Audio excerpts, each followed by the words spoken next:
ವಿಜಯಪುರ ಜಿಲ್ಲೆಯಲ್ಲಿ ದರೋಡೆ ದರೋಡೆ ದರೋಡೆ.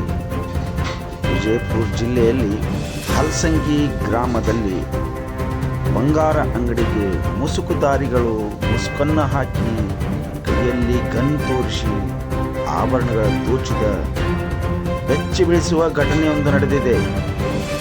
ವಿಜಯಪುರ ಜಿಲ್ಲೆಯಲ್ಲಿ ಮನಗೂಳಿ ಬ್ಯಾಂಕ್ ದರೋಡೆ ಹಾಗೂ ಚಡ್ಚಣದ ಬ್ಯಾಂಕ್ ದರೋಡೆಗಳು ರಾಜ್ಯಾದ್ಯಂತ ಸುದ್ದಿ ಮಾಡಿದ್ದವು.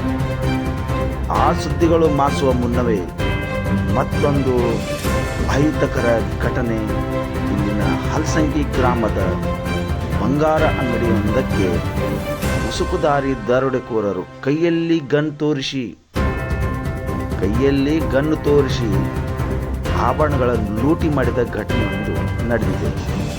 ಇದರಿಂದ ಆ ಭಾಗದ ಜನತೆಗೆ ತುಂಬ ಭಯದ ವಾತಾವರಣ ಸೃಷ್ಟಿಯಾಗಿದೆ. ಪೊಲೀಸ್ ಅಧಿಕಾರಿಗಳು ದೌಡಾಯಿಸಿ ಪರಿಶೀಲನೆ ನಡೆಸಿ ಆ ದರೋಡೆಕೋರರ ಎಡೆಮುರಿ ಕಟ್ಟುವ ಮತ್ತೊಂದು ಕಾರ್ಯ ಸಿದ್ಧ ಮಾಡಿಸಿಕೊಂಡಿದ್ದಾರೆ.